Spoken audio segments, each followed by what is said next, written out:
you think it's risky living with a friend, it's 10 times more risky going into business with a friend. Don't invest 10 grand with them or whatever. Don't do it. Just don't.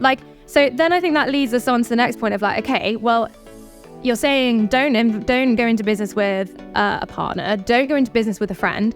How do you find the right person to go into business with?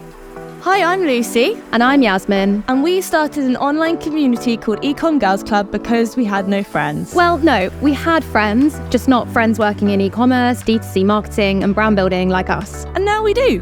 Ecomm Girls Club is the first international community exclusively for girls in e-commerce, and we have a lot to say about it. So we started a podcast. We'll be here each week to talk about the highs and lows of entrepreneurship, building online business and the problems we face in the e-com industry. And we'll also be sharing the stories of the amazing women within our community who are all crushing it. So let's get into it.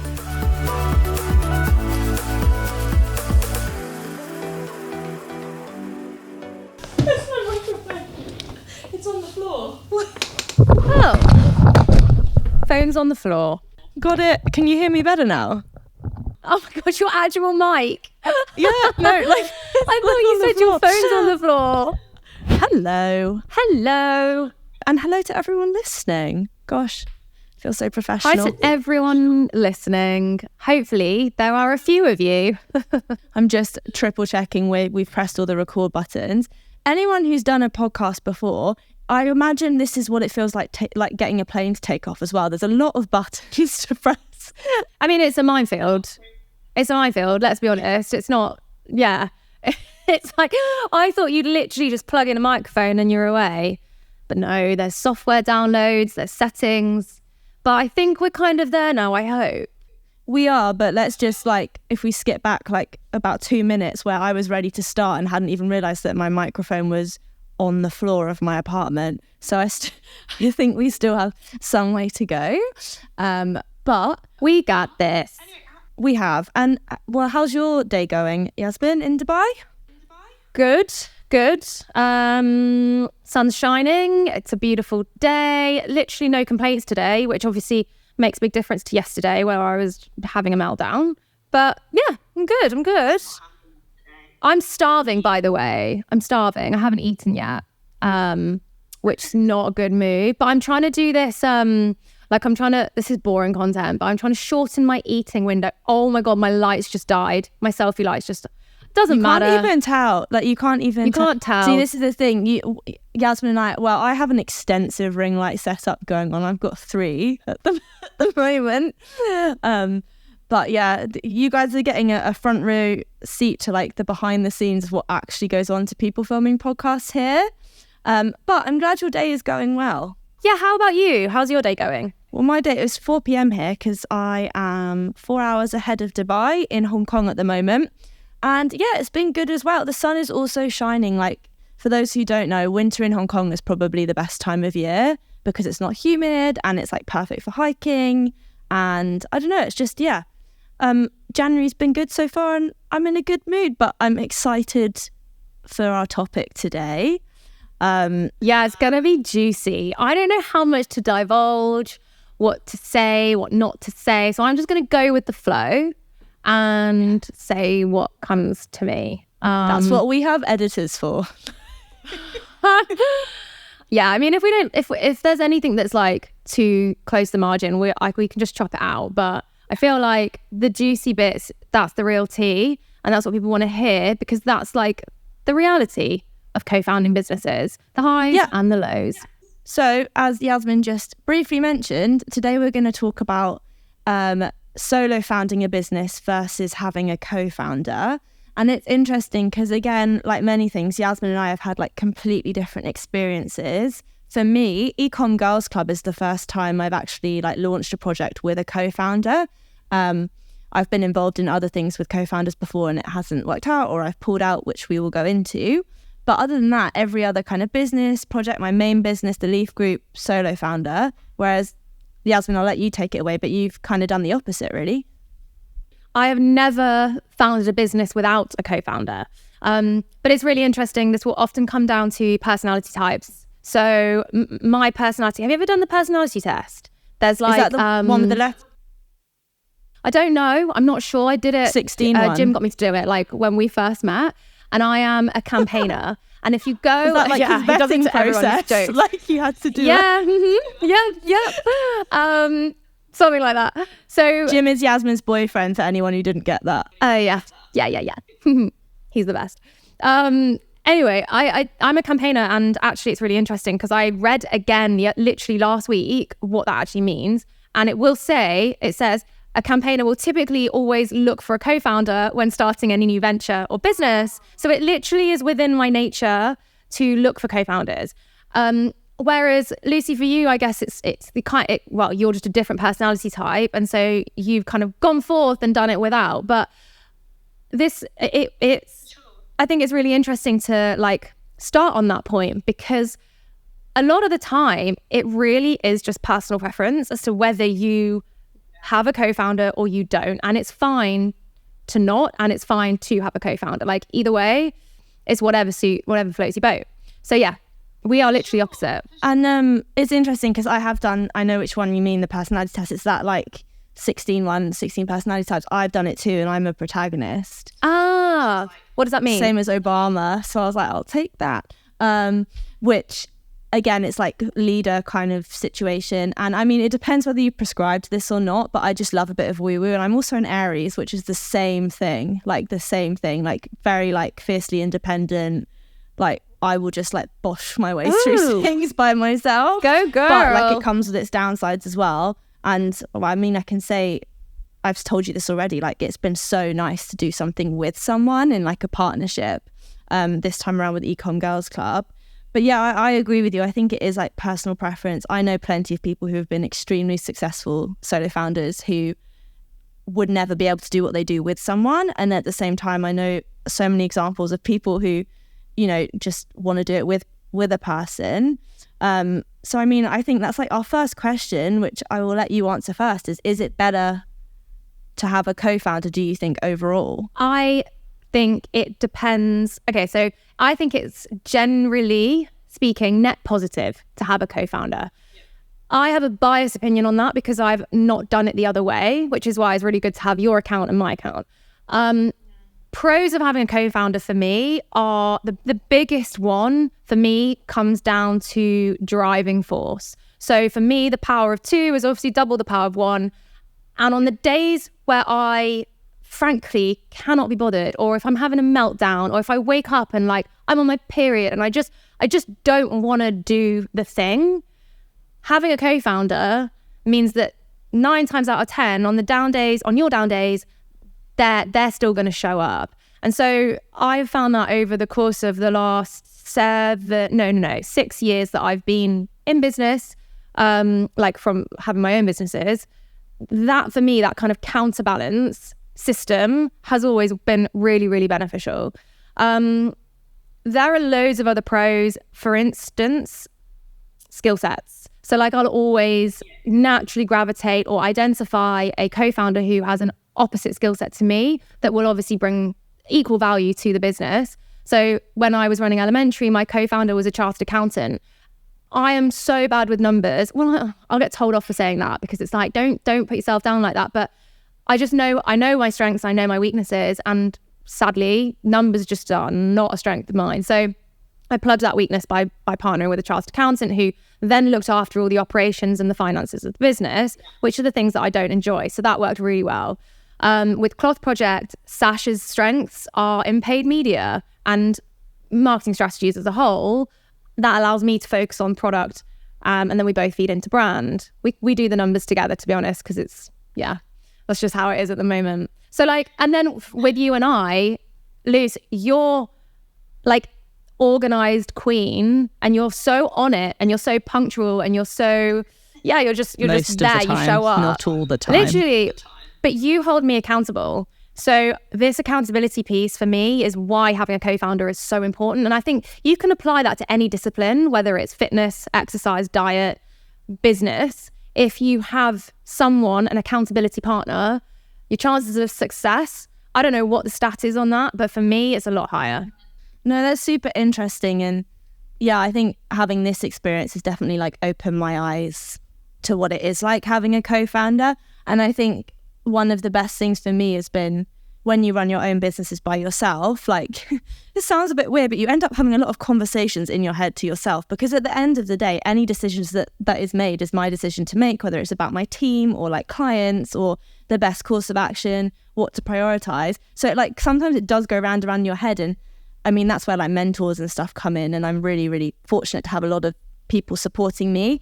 But it is hard and it is lonely. And sometimes like I've realized with Ecomm Girls Club, where if there's something we're not sure about, we just voice note each other. Like I frequently wake up to like voice notes from Yas or like, you know, or like, and Sorry just about that. like bouncing ideas off each other and like working through problems together. So I think that's definitely one thing I've noticed.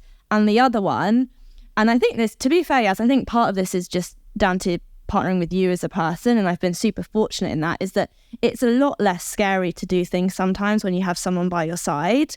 Especially like I used to really struggle with like putting myself out there, especially like social media, that kind of stuff, which I know anyone who follows me now will be like, what are you talking about? You're constantly posting annoying things.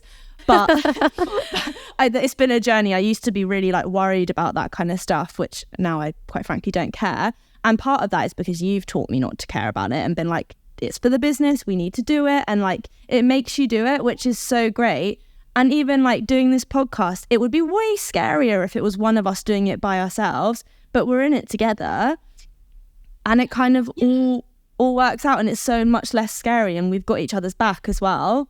So yeah, I think that's the benefits. But then I think let's talk about the cons. Let's get into this is where like we've been fortunate, and you know, one of the reasons I've chosen to be a solo founder in the past, where I've had opportunities to co-found with people, is because you have to be so careful who you partner with. It's a full relationship, and you know, like it takes some of the risk away if it's just you, because it's only myself to blame, but it's also like I'm in control of it, you know. And so Yasmine, what happens if it goes wrong? Well, I probably want to focus on less like what happens if it goes wrong, more like what causes it to go wrong. Yeah. No, I just want to bring some color to this. My first business, as I've mentioned in the first episode, I ran with my ex. That's where you go wrong. I mean, look, you do see multiple case studies of couples in business and it working. For me, the risk and the problems that I found was there was literally no separation between work and personal. So personal went out the window, and our whole lives were dominated by work. So when you're in a relationship with someone, that can become really tricky. But more importantly, I think the professional boundaries just don't exist. So when you're in business with your partner and one of you isn't showing up, or I don't know, it's a really, really stressful time on the business and tensions are high and it can become really overwhelming. Without those professional boundaries in place, things start to break down rapidly. I think that's kind of been my experience there. Whereas I do think that if you go into business with someone who you don't know, who isn't a friend or who isn't a partner, you then become friends, fine. But at the end of the day, you've not been friends for years. And also, there's less to lose, right? You're not going to lose your entire relationship because of the business, or a 10-year friendship because of the business. So the risk is a lot higher. The professional boundaries don't really exist in the end, or didn't for us. And I think that was the biggest problem. You know, that mutual respect for one another in a more corporate setting is very different to a mutual respect in a personal friendship or personal life. I do really want to caveat, because we've got a lot of agency founders and like girl duos in our groups who were friends before and then went into business, and it works. So this isn't like a blanket, don't do it. That's just my experience. Yeah, what do you think, Luce? I mean, there are so many variables, right? And it's interesting, like your story you just told reminds me of, I'm sure you're aware, I'm a big fan. So Chrissy Cheller talks about it on like Diary of a CEO, because she ran her, I think one of her businesses was with her boyfriend, fiance maybe, and then they broke up and stayed working together, which is like, it must be incredibly hard. But yeah, I think everything you said is valid, and I do think it's important to stress that everyone's situations are so different as well, and like, yeah, whatever way you look at it. But I think the thing is, right, as well, business overall is a risk. It's a risk whether you do it with someone, if you do it by yourself. Like, yeah, it's a risk regardless. It's just like, what's what type of risk do you want to take? Like well, I started elementary before I met my ex, and then he kind of came on board as we started to scale and we needed resource. We then ran it for 4 years, we broke up, and we tried to run it for a year together, but broken up. That was really, really hard, because I can imagine, you know, like I actually look back and I think in hindsight, that must have been, I think that was the core reason why in the end we decided to go our separate ways in terms of the business, because it really does trickle down, top down. So 2 co-founders, we weren't really even talking loose. Like, that's when I say that out loud, knowing that we were also running a business together is wild. Is wild. It's like, obviously that's not going to work. But the reality is, like, we were in a situation where we had this business that was at that point way more important, like, well, as we thought, than the relationship. So we hung on to that. We were like, right, forget the personal life, put that to the back, that's on the back burner. It doesn't matter. We focus on the business. This has to work. It doesn't work. It didn't work, because you have to have that unity and that formation from the get-go, because that does trickle down. So it's a big risk to take. It's a big risk to take. Also, I mean, we talk a lot about, like, and it's very true, how much I love having friends now in e-commerce and stuff from having Ecomm Girls Club and XYZ. But at the same time, it's really nice sometimes to, like, on a Friday, for example, shut my laptop after my last calls and go out with my friends in Hong Kong, who, like, most of them won't ask me about what I did at work, because they don't, like, really care for ecom, which is so actually nice sometimes. Yeah. And like, I know. The last thing I want to talk about on a Friday night is like UGC or like ROAS, right? But paid like ads. And ads. How fun. But at the same time, like, I can imagine if you're working with the person that you founded the business with, when you go home, you're going home together. And so then it's inevitable that you're going to end up talking about the business, right? Like, you never really turn off. Like, there's no separation. Yeah, exactly. I think it's risky business. But like I said, it can work. I would say now, like, if you're going to go into business with someone, you know, like, if that really is your only option, my number one would be like, don't do it if it's a good friend. It's almost like, you know, they say don't live with a friend because it ends in disaster. It's exactly the same in business. If you think it's risky living with a friend, it's 10 times more risky going into business with a friend. Don't invest 10 grand of them or whatever. Like, don't do it. Just don't. Like, so then I think that leads us on to the next point of like, okay, well, you're saying don't go into business with a partner. Don't go into business with a friend.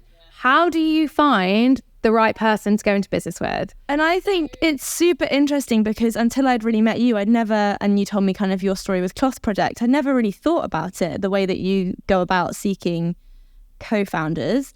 So, and I mean, to caveat anyone who's listened to the first episode, we didn't really, well, the universe brought us together, Yasmine. We didn't seek each other, we bumped into each other basically, and that's how this started. But Yasmine has been, I think it's really clever. Like, you've been really strategic in how you've kind of like found someone to run Cloth Project and bring your idea to life with you and like do it equally, blah, blah, blah.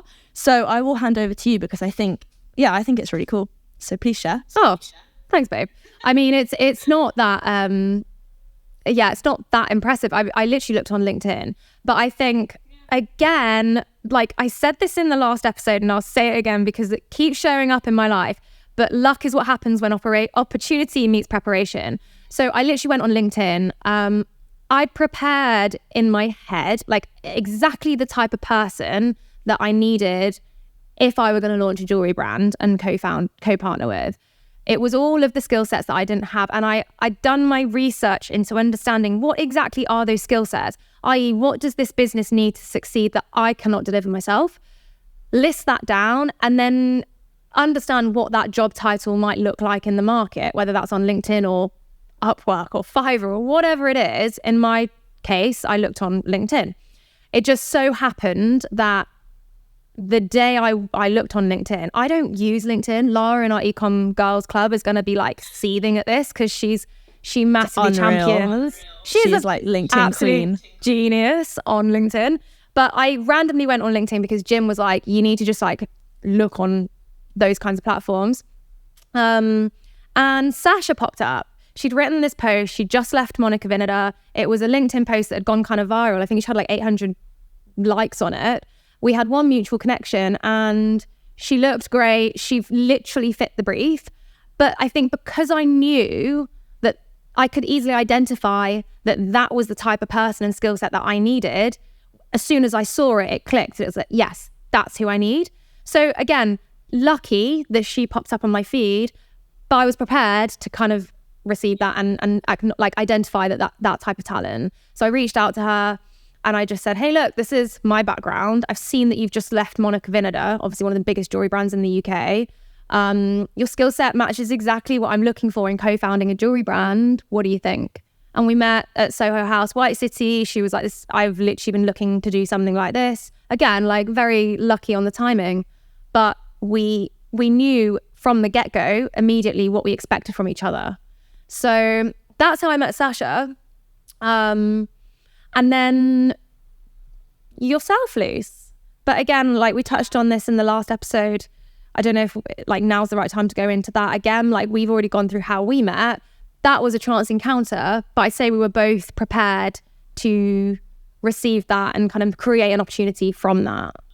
Yeah, I think so. And I think, you know, it almost sounds silly, but when I've like founded small businesses, as we said in the last episode, I used to have a corporate job and I used to always do stuff on the side. So I always did that by myself because it wasn't something I could really put my like full heart into. And so it never made sense to do it with someone really, because it was never like a proper thing, you know, like I was quite committed at one point to being corporate CEO, Lucy. And then when I launched my own business, like part of the reason I launched it was to kind of, as well, to solve problems for founders, obviously, but also to solve a problem for myself, which was freedom of location. So I was kind of like, I guess, on my own journey rather than seeking a co-founder. But as someone pointed out to me, I think people forget this, is like, there might get to a point with my agency where, again, there's loads of things I am not good at, right? You can bring in a co-founder if you find the right person who also wants to be a part of the business. You don't have to start with them. You know, there's plenty of examples of people who have brought someone in to help them run a company and they've gone 50-50 on equity or whatever. So I think that's important. And also, I just never really thought to look, to be honest. But again, maybe that's down to like personality type. But I never thought to like seek someone. I just kind of was like, I don't know anyone who'd be interested, so I'll just do it myself. But which has turned out great, to be honest. Like, it's so fine. But yeah, it's just I never thought about looking, I guess. So it's a good story to share, Yaz, because hopefully it will inspire others who maybe might not feel confident enough to launch something by themselves because they have a lacking skill set. But you can find someone to do that with you, is the message. Yeah, exactly. And I mean, it depends on the type of business that you want to launch, right? Like, some businesses you might just need a co-founder to get it going because it depends, right? You might just not have enough skill or understanding of that remit. And to be honest, it might just not be worth the time and money it would take you to learn that. For instance, a 4-year finance course, you're not going to do that. Find a co-founder who's already done that and kind of go that way. However, there are other types of businesses where you can get going and you might invest a year of your time to become established or launch that brand or whatever. Like there are ways where you can like learn enough to take a brand to market or a product to market. You see this happening all the time. You see students doing this in their bedrooms. Like, if they can do it, guys, you can do that.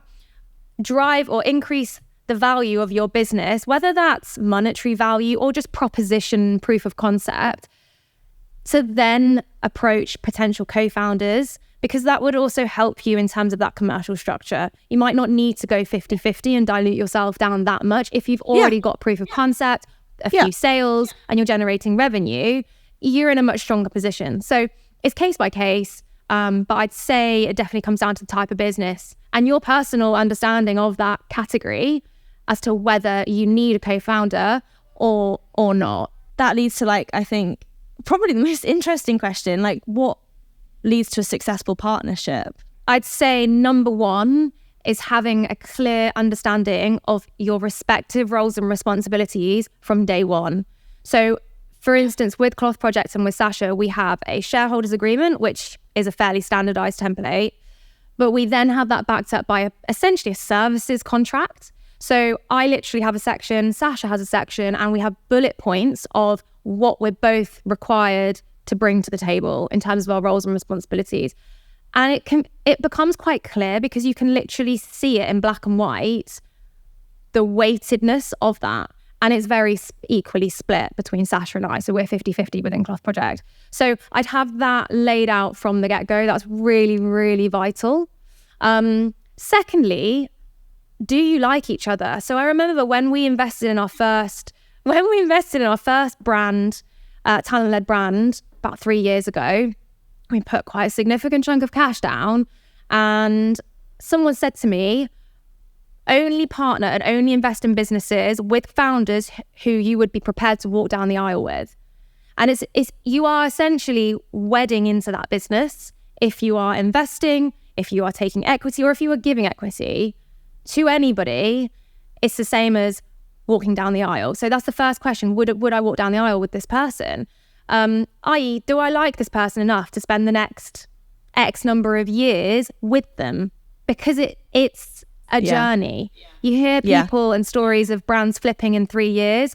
That's amazing if you can do that, but it's very ambitious. The reality is if you want to exit a business, it's a 5-year trajectory, 10-year trajectory. You're in it for the long run, so make sure you like that person. They would honestly be my 2 biggest pieces of advice. I think as well, like, you've got to understand, like, I always think there's so many good analogies for it, because it is like having a relationship, right? Like, and having a business is like having a baby. So, you know, you're going to get stressed.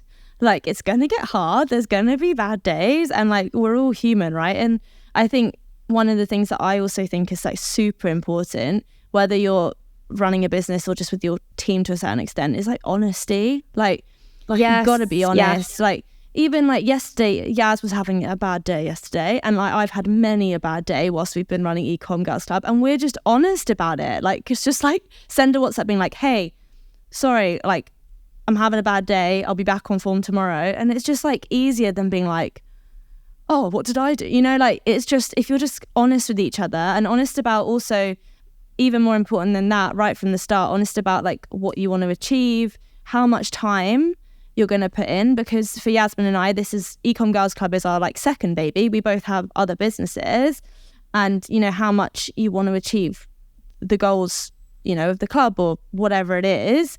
And you know, I've backed out of projects before where I was going to found a business with like multiple founders and things, because I just had to be really honest and was like, I'm really sorry, I just don't have time, and I'd rather tell you that now than enter into a shareholder agreement and not be able to keep up with what my end of the bargain is. So I think it is like, you've got to be, one, really honest with yourself as well, because this is the other thing. I think sometimes like starting a business has become a bit like trendy because it is so accessible, which is so great.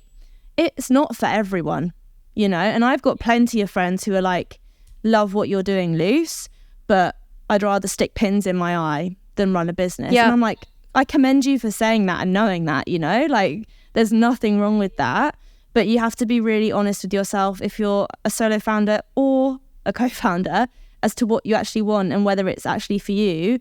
And that might change a few years in, and you just have to keep having those conversations, right? Exactly. And it's like, also, you know, just because you enter into an agreement, it doesn't mean you're stuck in that agreement. Yeah. There are always ways of flexing and maneuvering and making changes to your equity position if you lose interest or you have other priorities. Yes, exactly. It's not like, okay, you sign this piece of paper and you're signing your life away. I know this kind of contradicts the whole marriage walking down the aisle analogy. That's probably more relevant to like funding businesses. But I'd say both schools of thought are important to have in your mind when you're going into these agreements. Things can change, and I'd say as well, expect things to change, because they do. Nothing stays the same, whether that's the friendship, the relationship. and importantly, the state of the business.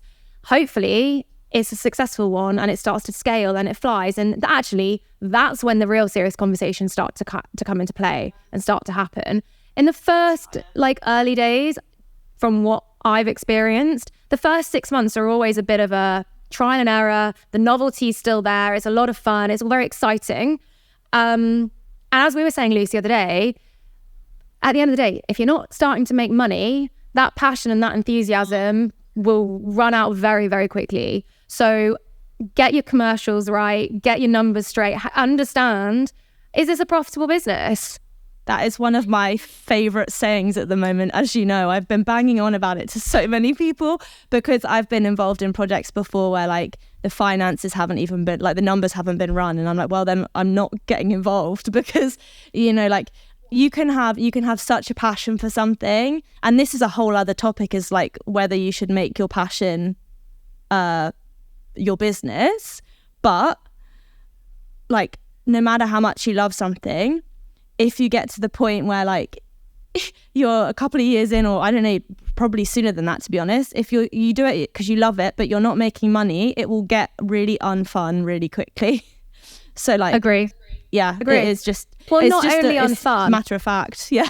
Yeah, not only unfun, but this is where the test of the relationship really, the strength of that relationship and of the foundations really come into play. And so this is where it's really important that you've got your roles and responsibilities laid out so that you can both be saying, look, we are doing everything we can for this business. The other thing to remember is when you go into business and you become a director of that business, the business's needs and requirements always have to come before your own. That's just the law, sadly. Yeah. So it is your fiduciary duty to show up for that business, but and in the same breath for your co-founder.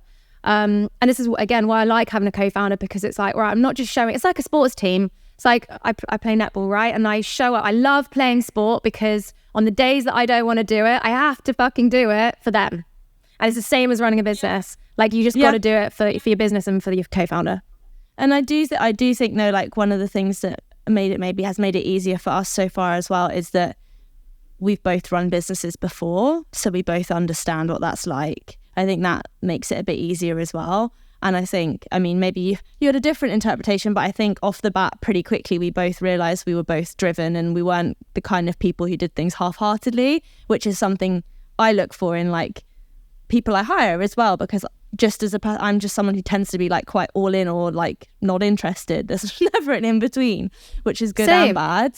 But it meant that I could tell pretty quickly that Yaz was also okay, we're doing this, so let's do it. And that has made it a lot easier. And it was quite easy for us to we were also able to see pretty quickly who naturally did what. Yasmine was I'll do the Instagram, you do the LinkedIn, and it just worked.